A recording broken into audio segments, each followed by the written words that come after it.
मेरी शुरुआत हुई राजनीति में तो परिस्थितियाँ थोड़ी ऐसी थी कि मेरे भाई पर और मेरी माताजी पर झूठे मुकदमे लगाकर उन्हें राजनीतिक उससे दूर किया गया।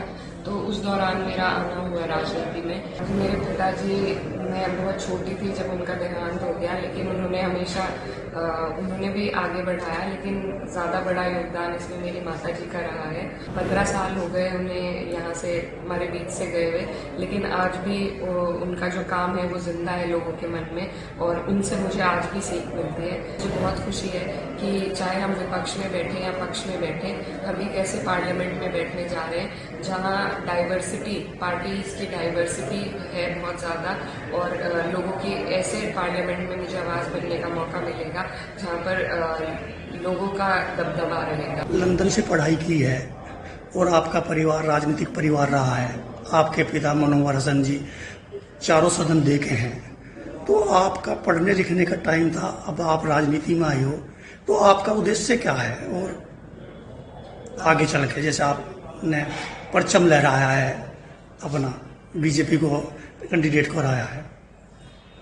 जी, जब मेरी शुरुआत हुई राजनीति में तो परिस्थितियाँ थोड़ी ऐसी थी कि मेरे भाई पर और मेरी माताजी पर झूठे मुकदमे लगाकर उन्हें राजनीतिक उससे दूर किया गया।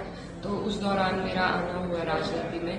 तो कठिन परिस्थितियाँ थी, लेकिन उसके बाद मेरी खुद की दिलचस्पी बढ़ी। 2 साल तक मैं 2-3 साल मुझे हो गए लगातार फील्ड पर रहते हुए, और मुझे भी ये महसूस हुआ कि जो मेरे जैसे जो लोग हैं, जो युवा हैं, जो देश के लिए चिंतित हैं, हमें भी ज़रूरत है कि हम लोग खुद घुसकर देश की राजनीति में और अंदर से कुछ सुधार अगर हमारे प्रयास से आ सके तो वो लाने का यही वक्त है।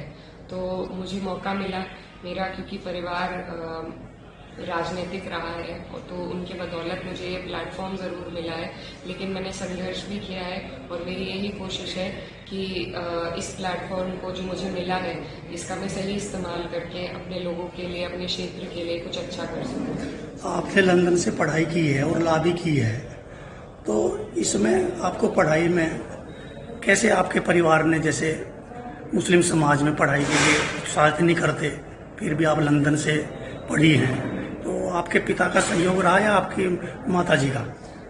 जी, मेरे पिताजी, मैं बहुत छोटी थी जब उनका देहांत हो गया, लेकिन उन्होंने हमेशा उन्होंने भी आगे बढ़ाया, लेकिन ज़्यादा बड़ा योगदान इसमें मेरी माताजी का रहा है। उन्होंने जिस तरीके से हमारी परवरिश करी, उन्होंने हमेशा पढ़ाई पर ध्यान दिया।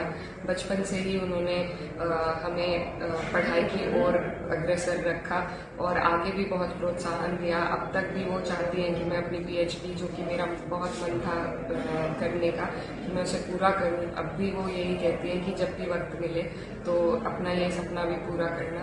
तो मेरी माताजी का इसमें बहुत बड़ा योगदान है, हाथ है, और अब वक्त बदल रहा है, और हर समाज और गरीब व्यक्ति चाहता है कि उनकी औलाद पढ़े, आगे बढ़े, और मुझे लगता है पढ़ाई एक ऐसा रास्ता है जो हमारी सारी बेड़ियां तोड़ सकता है और हमें आगे बढ़ने के लिए एक सही राह दिखा सकता है।